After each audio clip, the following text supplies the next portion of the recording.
सूर्याच्या तेजाने कसा आज झळकतो, त्या सूर्याच्या तेजाने कसा आज झळकतो.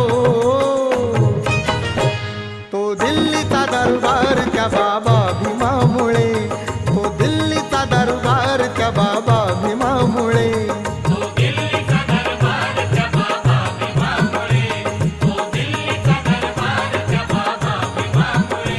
विद्वान झाले फार त्या बाबा भीमामुळे. गळ्यात पडती हार त्या बाबा भीमामुळे, गळ्यात पडती हार त्या बाबा